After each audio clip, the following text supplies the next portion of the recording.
En el año 2015, la Asamblea General de Naciones Unidas aprueba una resolución que, bajo el lema de trabajo decente y con la rúbrica de Objetivos de Desarrollo Sostenible, se propone fundamentalmente que toda la humanidad pueda acceder a la prosperidad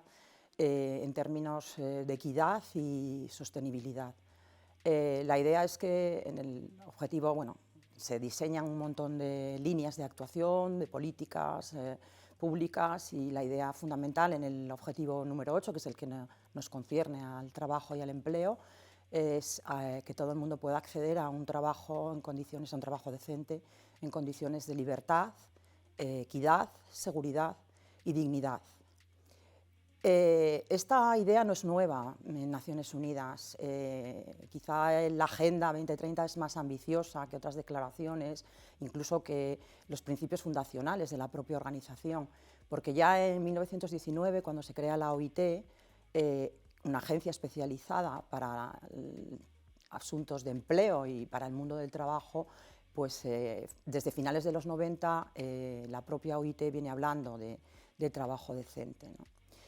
También más recientemente, y en el entorno de la Unión Europea, en el contexto de la Unión Europea, pues esa idea enlaza perfectamente con una proclamación que se hace en la Cumbre de Gotemburgo en noviembre del 2017, que bajo el término o el título de el Pilar Europeo de Derechos Sociales, pues persigue este mismo objetivo, ¿no? Esta misma línea de actuación. Esto nos podría parecer que para los estándares europeos y para nuestros propios en España, pues es algo que ya está conseguido hace mucho tiempo. Estamos muy por encima de los mínimos universales o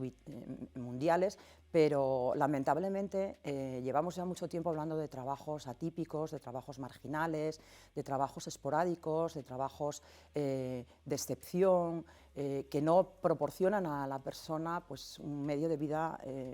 asegurado y digno, en términos de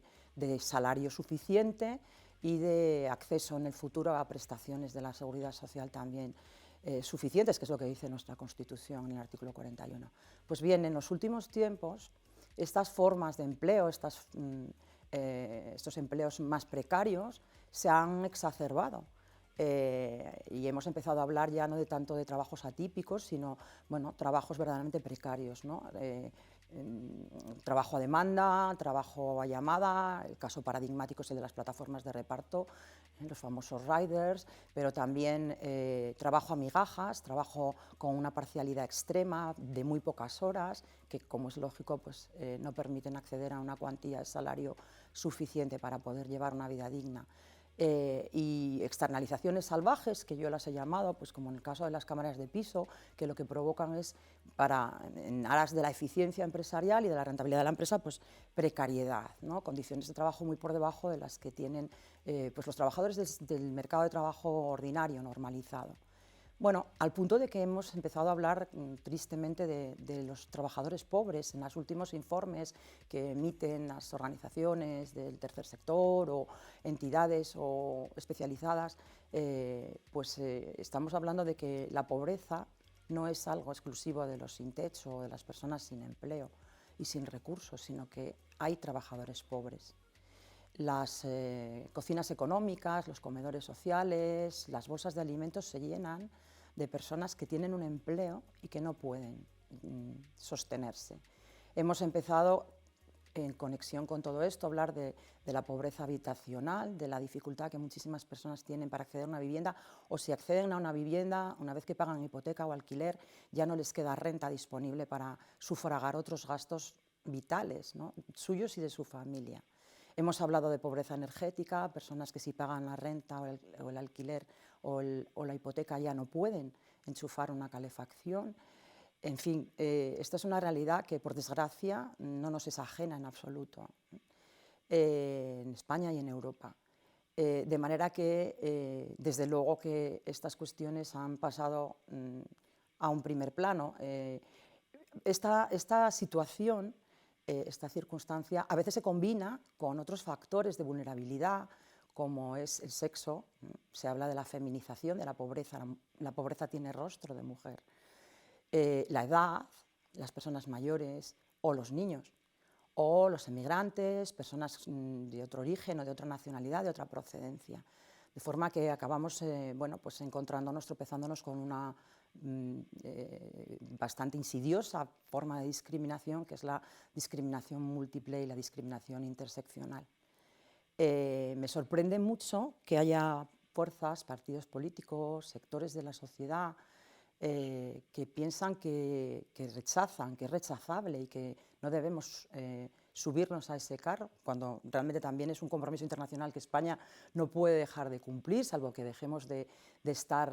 formar parte integrante de esas organizaciones, ¿no? Es verdad que compaginar este tipo de políticas con pues el déficit público, el control del déficit público y del gasto público, la situación económica, la rentabilidad de las empresas, la eficiencia empresarial, que a veces demanda pues,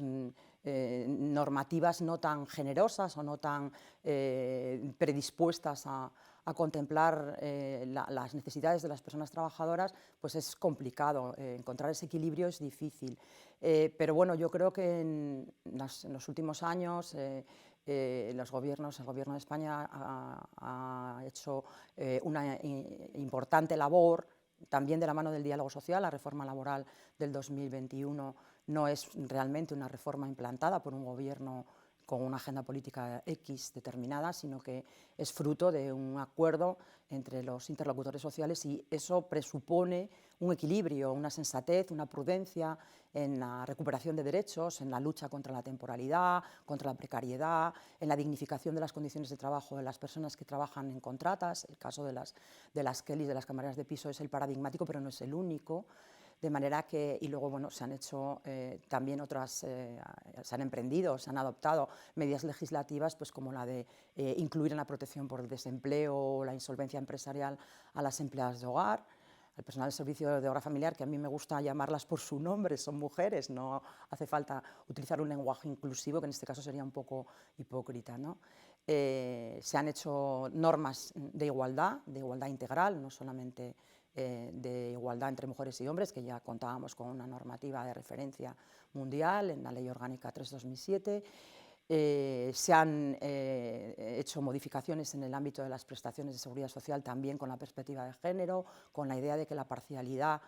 como nos venía diciendo el Tribunal de Justicia y el propio Tribunal Constitucional español, no provoque que muchas mujeres, sobre todo mujeres, que han trabajado la mayor parte de su vida por horas, limpiadoras, empleadas del sector servicios, de comercio, hostelería, pues cuando lleguen a la edad de jubilación o tengan una situación de paro, desempleo o una incapacidad, no puedan realmente ni llegar a acceder a una prestación del sistema público. De manera que finalizaría diciendo que me sorprende que algunas fuerzas políticas, que algunos sectores de la sociedad o del empresariado o de intereses o grupos de interés cuestionen que se deban desarrollar esas políticas que impone la Agenda 2030, ¿no? Y que nieguen de plano que España tenga que subirse a ese carro, ¿no? que seguir esa línea, esas directrices marcadas desde Naciones Unidas y desde otros organismos internacionales, incluida la Unión Europea.